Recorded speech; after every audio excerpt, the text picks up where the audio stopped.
ಉದ್ದೇಶ ಏನಿದೆ? ನಿಮ್ಮ ಉದ್ದೇಶ ಏನ್ ಹೇಳಿ? ಜನಗಳಿಗೆ ಕರೆಂಟ್ ಇಲ್ಲ, ಕುಡಿಯೋಕ್ ನೀರಿಲ್ಲ, ಕಾಲರ ಬಂದು ಸಾಯ್ತಿದ್ದಾರೆ.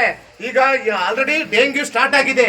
ಏನಾರ ನೋಡಿ ಎಲ್ಲ ಸಾರ್ವಜನಿಕ ಬಂಧುಗಳೇ, ಏನಾರ ಹೆಚ್ಚು ಕಡಿಮೆ ಆದ್ರೆ ಈ ಜೈನೇ ಕಾರಣ. ಯಾರ ಮಗು ಹುಷಾರಿದ್ದಲೇ ಆಗ್ಲಿ ಡೆಂಗಿ ಮಲೇರಿಯಾ ಅಂತ ಕಾಯಿಲೆ ಬಂದ್ರೆ ಯಾಕೆ ಅಂದ್ರೆ ಹೊಳೆ ನಮ್ಮೂರಿನಲ್ಲಿ ಸುತ್ತಮುತ್ತ ಹಳ್ಳಿಗಳಲ್ಲಿ ಕರೆಂಟ್ ಇದು ಹೊಳೆ ನೀರು ಕುಡಿತಿದ್ದಾರೆ. ಅದಕ್ಕೆ ಕಾರಣ ಈ ವ್ಯಕ್ತಿನೇ ಕಾರಣ.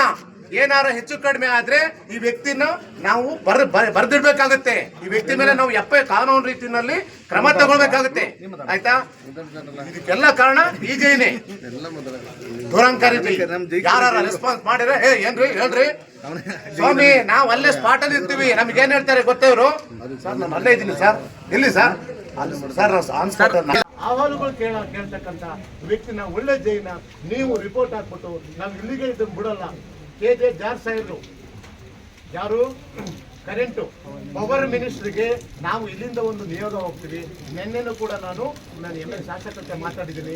ಈ ಹಿಂದೆ ಶಾಸಕತ್ವ ಏಪ್ರಿಲ್ 8 ಟೈಮಲ್ಲಿ ಮಾತಾಡುವಾಗ ಇವರಿಗೆ ಆಗಲೂ ಕೂಡ 3 ದಿವಸ ಕರೆಂಟ್ ಇರೋದಿಲ್ಲ. ಆವಾಗ ಮತ್ತೆ ಈ ರೀತಿ ಅತಿವೃಷ್ಟಿಯಾಗಿ ಮಳೆ ಇರಲ್ಲ, ಗಾಳಿ ಇರಲ್ಲ, ಬಿಸಿಲಿರುತ್ತೆ. ಆಗ ನೋಡಿ ಫಸ್ಟ್ ಜಂಗಲ್ ಕ್ಲೀನ್ ಮಾಡ್ತೀವಿ, ಜಂಗಲ್ ಕಳಿಸ್ಬೇಕು. ನಾನು ಬೇಸಿಗೆ ಟೈಮ್ನಲ್ಲಿ ಇವರು ಎಲ್ಲಕ್ಕೂ ಜಂಗಲ್ ಕಳಿಸ್ತಿಲ್ಲ. ಒಂದು ಮತ್ತೆ ತಿಂಗಣಿಗಳ ಹತ್ರ ಬೆಂಕಿ ಕಟ್ತಾ ಇದೆ. ಎಷ್ಟು ಹಿಂಗೇನಾರವ ಹಸುಗಳು ಎಷ್ಟೋ ಹಸುಗಳು ಸತ್ತೋಗಿರ್ಬೇಕು. ಜನಗಳು ಒಂದು ಶಾಲಾ ಮಕ್ಕಳುಗಳು ಗೊತ್ತಿರಲ್ಲ ಸರ್, ಹಿಂಗೆಷ್ಟು ಹೊರಿಕೊಳ್ತಾರೆ. ಹೊರಿಕೊಟ್ಟು ಸತ್ತೋದ್ರೆ ಸತ್ತೋಗಿ ನಿಮ್ಮಲ್ಲಿ ಏನು ಪರಿಹಾರ ಕೊಡ್ತೀರಾ? ತಡೆಯೋಣ ಹೋಗಿಂದ ನಿಮ್ಮಲ್ಲಿ ಏನು 1 ಲಕ್ಷ 2 ಲಕ್ಷ ಹೈಯೆಸ್ಟ್ 5 ಲಕ್ಷ ಕೊಡ್ಬೋದು. ಒಬ್ಬ ವ್ಯಕ್ತಿ